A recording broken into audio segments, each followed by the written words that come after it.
ശ്രീ നരേന്ദ്രമോദി ഗുജറാത്ത് മുഖ്യമന്ത്രി ആയ കാലം മുതൽ ഉയരുന്ന ഒരു പ്രധാന വിമർശനമാണ് അദ്ദേഹം മാധ്യമങ്ങളെ കാണുന്നില്ല, മാധ്യമങ്ങളുടെ ചോദ്യത്തിന് ഉത്തരം നൽകുന്നില്ല എന്നുള്ളത്. ഇത് ഏറ്റവും കൂടുതൽ ഈ വിമർശനം ഉയർന്നു വന്ന ഒരു ഇടം എന്ന് പറഞ്ഞു കഴിഞ്ഞാൽ കേരളം തന്നെയാണ്. മലയാള മാധ്യമങ്ങളാണ് ഏറ്റവും കൂടുതൽ ഈ വിമർശനം ഉന്നയിക്കാറുള്ളത്.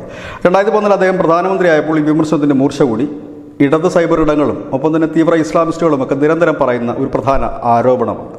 ഇത്തരം ആരോപണങ്ങൾ ഉന്നയിക്കുന്നത് മലയാള മാധ്യമങ്ങളാണ്. ഇടത് പക്ഷത്തോട് ആഭിമുഖ്യം പുലർത്തുന്ന ഇല്ലെങ്കിൽ തീവ്ര ഇസ്ലാമിസ്റ്റുകളുടെ ആഭിമുഖ്യം പുലർത്തുന്ന ആളുകളും മാധ്യമങ്ങളുമാണ് ഈ ചോദ്യം ഉന്നയിക്കുന്നത്. വളരെ കൗതുകകരമായ ചില കാര്യങ്ങൾ ഇതിൻ്റെ പിന്നിലുണ്ട്. അത് പറയാതെ പോകുന്നത് ശരിയല്ല. ഉത്തരേന്ത്യയിലും കേരളത്തിലും പ്രവർത്തിച്ച് അനുഭവമുള്ളൊരു മാധ്യമപ്രവർത്തനമാണ് ഞാൻ. കേരളത്തിൽ 23 വർഷം പല മാധ്യമ സ്ഥാപനങ്ങളും പ്രവർത്തിച്ചിട്ടുണ്ട്.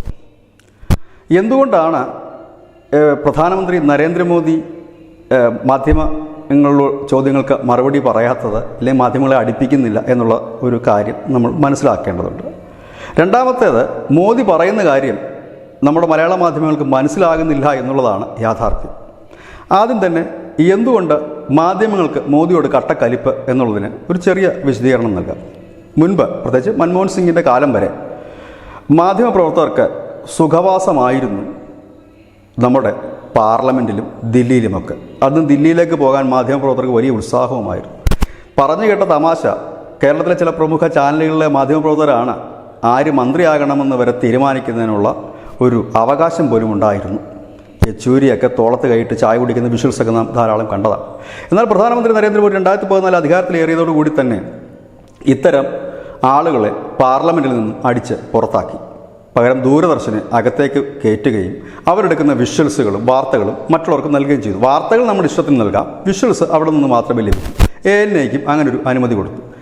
ഇത് ആദ്യത്തെ കലിപ്പിന് കാരണമായി. രണ്ടാമത്തെ കലിപ്പ്, പ്രധാനമന്ത്രി നരേന്ദ്രമോദി ഏത് പ്രധാനമന്ത്രിമാർ മുൻപ് പോയാലും ഈ വിമാനത്തിനകത്ത് 44ഓളം അംഗീകൃത മാധ്യമങ്ങളുടെയും അതല്ലാത്ത മാധ്യമങ്ങളുടെയും ഒരു വലിയ പട തന്നെ. 44 മാധ്യമ സ്ഥാപനങ്ങളിൽ ആൾ പോകുന്നു എന്ന് പറയുമ്പോൾ റിപ്പോർട്ടറും ക്യാമറാമാനും അടക്കമുള്ളവരാണ് പോകുന്നത്. അവർ അമേരിക്കയിലും മറ്റും പ്രധാനമന്ത്രി പോകുമ്പോൾ കൂടെ പോവുകയും ആഴ്ചകളോളം വലിയ സ്റ്റാർ ഹോട്ടലിൽ താമസിക്കുകയും കഴിക്കുകയും കുടിക്കുകയും അർമാദിക്കുകയും ചെയ്തിരുന്നെങ്കിൽ അതിനും അറുതിയായി. അതായത് പ്രധാനമന്ത്രി നരേന്ദ്രമോദി വിദേശ രാജ്യങ്ങളിൽ പോകുമ്പോൾ ഏത് മാധ്യമത്തിന് വേണമെങ്കിലും ഏത് മാധ്യമപ്രവർത്തനം വേണമെങ്കിലും അവിടെ ചെന്ന് പരിപാടി റിപ്പോർട്ട് ചെയ്യാം, അതിന് യാതൊരു തടസ്സവുമില്ല. പക്ഷേ പോകാൻ കഴിയില്ല.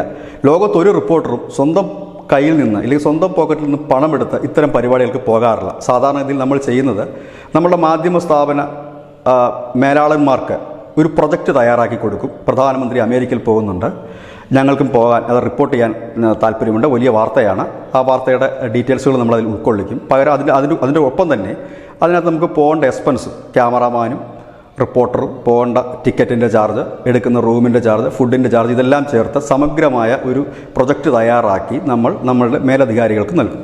മേലധികാരി അത് മാനേജ്മെൻറ്റിന് സമർപ്പിക്കുമ്പോൾ മുതലാളി എന്ന് പറയുന്നത് എവിടെയായാലും മുതലാളി തന്നെയാണ്. അദ്ദേഹം നോക്കുന്നത് ഇത് പോയതുകൊണ്ട്, ഇത്ര ലക്ഷം രൂപ മുടക്കി പോയതുകൊണ്ട്, ഈ പരിപാടി കവർ ചെയ്തുകൊണ്ട് തൻ്റെ സ്ഥാപനത്തിന് എന്ത് ലാഭം കിട്ടും എന്നുള്ളതാണ് ആദ്യം നോക്കുന്നത്. ലാഭം കിട്ടില്ല എന്ന് അറിയാവുന്നതുകൊണ്ട് പോകണ്ട എന്ന് മുതലാളി പറയും. അതോടുകൂടി ഈ മോദിയുടെ പേരിൽ അല്ലെങ്കിൽ പ്രധാനമന്ത്രിമാരുടെ പേരിൽ ടൂർ അടിക്കാനുള്ള ശ്രമവും പൊളിഞ്ഞു കിട്ടി. ഇതാണ് കലിപ്പിൻ്റെ പ്രധാന കാരണം. ഇനി മറ്റൊരു രസകരമായ കാര്യം കൂടി പറയാം. ഈ രാജ്യത്ത് ശരീരഭാഷ നോക്കി വാർത്ത ഉണ്ടാക്കുന്ന ഒരേ ഒരു മാധ്യമപ്രവർത്തകർ അറിയുള്ളൂ, അത് മലയാളികളായ മാപ്പറകൾ മാത്രമാണ്. കാരണം നമുക്കറിയാം, നമ്മുടെ ഈ ലക്ഷണശാസ്ത്രം എന്നൊക്കെ നമ്മൾ കേട്ടിട്ടുണ്ട്. അതായത് ഒരാളുടെ ലക്ഷണം കണ്ടിട്ട് അയാൾക്ക് എന്താണ് അയാളെന്നോ അയാളുടെ അസുഖം എന്താണെന്നൊക്കെ പറയുന്ന ലക്ഷണശാസ്ത്രം. പക്ഷേ അതിനേക്കാൾ വിദഗ്ധമായി തന്നെ ശരീരഭാഷ കണ്ട് വാർത്ത ചമയ്ക്കുന്ന മാധ്യമപ്രവർത്തകരുള്ള ഒരേ ഒരു സംസ്ഥാനം കേരളമാണ്. വേറെ ഒരു സംസ്ഥാനത്ത് ഞാനത് കണ്ടിട്ടില്ല. ഏറ്റവും കൂടുതൽ ശരീരഭാഷ വെച്ച് വാർത്ത എഴുതിയ 2 നേതാക്കന്മാർ, ഒന്ന് കെ കരുണാകരനും മറ്റൊന്ന് ശ്രീ VS അച്യുതാനന്ദനുമാണ്. ഇവർ പലപ്പോഴും മാധ്യമങ്ങളെ കാണുകയോ മാധ്യമങ്ങളോട് സംസാരിക്കുകയോ ചെയ്യില്ല. അപ്പോൾ നമ്മളുടെ മുതിർന്ന മാധ്യമപ്രവർത്തകർ ഇവരുടെ ശരീരഭാഷ ശ്രദ്ധിക്കും. ഇവരുടെ നടപ്പ്, ഇരിപ്പ്, നോട്ടം, കൃഷ്ണമണിയുടെ ചലനം തുടങ്ങിയവ കണ്ടിട്ട് ഒരു വാർത്ത ഉണ്ടാക്കുകയും മറ്റുള്ള മാധ്യമങ്ങൾക്കത് സപ്ലൈ ചെയ്യുകയുമായിരുന്നു. പിന്നീട് അണ്ണന്മാർ ചെയ്യുന്ന പരിപാടി പുതിയതായി വന്ന ട്രെയിനി പിള്ളേരും ചെയ്യാൻ തുടങ്ങി. അപ്പോഴേക്കും പിണറായി വിജയൻ അധികാരത്തിലേറി. പിണറായി വിജയൻ്റെയൊക്കെ ശരീരഭാഷ വെച്ച് വാർത്ത എഴുതിയാൽ നമ്മളുടെ ശരീരം കേടാകുമെന്ന് അറിയാവുന്നതുകൊണ്ട് മാധ്യമപ്രവർത്തകർ ഇപ്പോൾ ശരീരഭാഷയിലേക്ക് കടക്കാറില്ല. ആ കലാപരിപാടി ഏതാണ്ട് തീർന്നു എന്നാണ് ഇപ്പോൾ നമ്മൾ വിവിധ മാധ്യമങ്ങൾ കാണുമ്പോൾ ശരീരഭാഷയെക്കുറിച്ച് പറയാറില്ല. എന്നാൽ ഇത്രയും പ്രഗത്ഭരും പ്രശസ്തരും ശരീരഭാഷയിൽ നിന്ന് പോലും വാർത്തയുണ്ടാക്കുന്ന നമ്മുടെ മാധ്യമപ്രവർത്തകർ എന്തുകൊണ്ട് മോദിയെ മനസ്സിലാക്കുന്നില്ല എന്നുള്ളതാണ് ഏറ്റവും കൗതുകകരമായ കാര്യം. ചില ഉദാഹരണങ്ങൾ പറയാം. ഇന്ന് പ്രധാനമന്ത്രി നരേന്ദ്രമോദി ഗുരുവായൂരെത്തി. അദ്ദേഹം വ്യക്തമായി തന്നെ അദ്ദേഹത്തിന് പറയാനുള്ള കാര്യം പറഞ്ഞു. അതിന് ശരീരഭാഷയൊന്നും നോക്കേണ്ട കാര്യമില്ല. അദ്ദേഹം എന്തൊക്കെ കാര്യങ്ങൾ ചെയ്തു എന്ന് മാത്രം നോക്കിയാൽ ഒരു 10,000 വാർത്ത അതിൽ നിന്ന് കിട്ടും. അദ്ദേഹം ഇന്ന് ഗുരുവായൂർ വന്നു. ക്ഷേത്രദർശനം കഴിഞ്ഞിട്ട് അദ്ദേഹം ചെയ്തത് സുരേഷ് ഗോപിയുടെ മകളെയും മരുമകനെയും അനുഗ്രഹിക്കുക മാത്രമല്ല ചെയ്തത്, അതോടൊപ്പം തന്നെ ആ ഗുരുവായൂർ ക്ഷേത്രത്തിൽ വിവാഹം കഴിഞ്ഞ 10ഓളം വധൂവരന്മാരെ അനുഗ്രഹിക്കുകയും ചെയ്തു. ഇതിൽ നിന്ന് മാപ്രകൾക്ക് എന്ത് മനസ്സിലായി? കഴിഞ്ഞ ദിവസം വരെ ഗുരുവായൂർ ക്ഷേത്രത്തിൽ സുരേഷ് ഗോപിയുടെ മകളുടെ വിവാഹം മൂലം വിവാഹം മുടങ്ങിയെന്ന് വിലപിച്ച സൈബർ സഖാക്കൾക്കും അത് ഏറ്റുപിടിച്ച സുടുക്കൾക്കും അത് വലിയ വാർത്തയായ മാധ്യമപ്രവർത്തകരുടെയും അണ്ണാക്കിലാണ് മോദി തന്നത്. അതായത് നിങ്ങൾ പറയുന്നത് പോലെ അല്ല കാര്യങ്ങൾ, ഇവിടെ ഒരു വിവാഹവും മുടങ്ങിയിട്ടില്ല, ഇവിടെ വിവാഹം കഴിച്ച 10 പേരെയും താൻ അനുഗ്രഹിച്ചു, ആശീർവദിച്ചു വിട്ടു എന്നുള്ളത് തന്നെയാണ്. ഇനി കുറച്ച് കഴിയുമ്പോൾ സോഷ്യൽ മീഡിയയിലൊക്കെ ആ ചിത്രങ്ങൾ വരുമായിരിക്കും. ഏതായാലും അത് വ്യക്തമായൊരു മറുപടിയാണ്. ഇതിന് മാധ്യമങ്ങളെ കാണേണ്ട കാര്യം അദ്ദേഹത്തിനില്ല, മാധ്യമങ്ങളോട് വിശദീകരിക്കേണ്ട കാര്യമില്ല. ക്ലിയർ അല്ലേ കാര്യം? ഇന്ന് കൈവെട്ടിന് ഇരയായ PJ ജോസഫ് മാഷിനെ മോദി കാണുന്നു. വ്യക്തമായ സന്ദേശമല്ലേ നൽകുന്നത്? തീവ്രവാദത്തിനെതിരെ പോരാടും, മതമൗലികവാദികളെ വെച്ചുപൊറുപ്പിക്കില്ല, അരികുപറ്റിയ ജീവിതങ്ങൾക്കും ഇല്ലെങ്കിൽ നിരാലംബരായിലെ തീവ്രവാദത്തിന് ഇരയായി ഇവരെ ചേർത്ത് പിടിച്ച് മുൻപോട്ട് പോവുകയാണ് താണെന്ന വ്യക്തമായ സന്ദേശമാണ് നൽകുന്നത്. അങ്ങനെ ഓരോ കാര്യത്തിനും അദ്ദേഹം വ്യക്തമായി തന്നെ സന്ദേശം നൽകുമ്പോൾ ശരീരഭാഷയിൽ നിന്ന് പോലും വാർത്ത ഉണ്ടാക്കുന്ന നമുക്കെന്തേ വാർത്ത കിട്ടാതെ പോകുന്നത്, ഇല്ലെങ്കിൽ നാം കാണാതെ പോകുന്നത്? വ്യക്തമായി തന്നെയാണ് പറയുന്നത്. നമുക്കറിയാം, മുൻപ് കൊച്ചി അദ്ദേഹം എത്തിയപ്പോൾ ചില സംഘടനകളും ഇല്ലെങ്കിൽ ചില ആളുകളും ഭീഷണി ഉണ്ടായിരുന്നു. അതായത് മോദിയെ വധിക്കുമെന്നൊക്കെയുള്ള ഭീഷണി. അദ്ദേഹം അന്ന് ചെയ്തത് കൃത്യമായൊരു സന്ദേശമായിരുന്നു. സാധാരണ വാഹനത്തിൽ റോഡ് ഷോ നടത്താറുള്ള പ്രധാനമന്ത്രി അന്ന് തേവരയിൽ കൂടെ റോഡിലൂടെ നടന്നാണ് അദ്ദേഹം റോഡ് ഷോ നടത്തിയത്. അതും ഒരു സന്ദേശമാണ്, അതും ഒരു വാർത്തയാണ്.